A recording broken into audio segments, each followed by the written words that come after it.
Ronaldo এবং রোনালদোর ছেলে সাইকেল চালাচ্ছিল, তখনই তার আগে মেসিকে দেখলো। মেসিকে দেখে তো রোনালদো এবং রোনালদোর ছেলে পুরাই অবাক।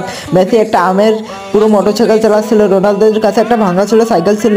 রোনালদোরা খুবই গরু, তাই তার ছেলেকে বলতে থাকে তুই ঘুম পাড়, আমি কালকে তোকে সাইকেল আনবো। এবার তোমরা সকালে আমার ভিডিওতে লাইক একটা সাবস্ক্রাইব করে দাও। এবার সে একটা মাস্ক পরে নেয়, মাস্ক পরে যাওয়ার পরে মেসির বাড়িতে চুরি করার জন্য চলে যায়। মেসির বাড়িতে অনেক বড় বাড়ি, এটা দেখে সে অবাক। আবার বাইরে গাড়ি ছিল, সে দেখে দরজা খোলা এবং সে ভিতরে চলে যায়।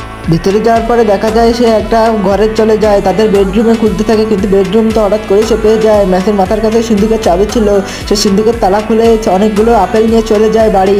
তার ইচ্ছা ছিল আপেল দিয়ে কিছু একটা গাড়ি বানাবে, তাই সে মোটর সাইকেলে নিজের গ্যারেজে চলে যায়। নিজের গ্যারেজে যে প্রথম চাকা তৈরি করতে থাকে আপেলের, পরে তাতে রং করে দেয় সোনার রং, এবার সেটা সোনার হয়ে যায়। এবার তো রোনালদোর ছেলে খুবই খুশি। রোনালদো এবং রোনালদোর ছেলে মিলে দুইটা বাইক বানিয়েছিল, এবার তারা চালাচ্ছে এবং মেসি সেটা দেখে তো অবাক, ওটা এটা কিভাবে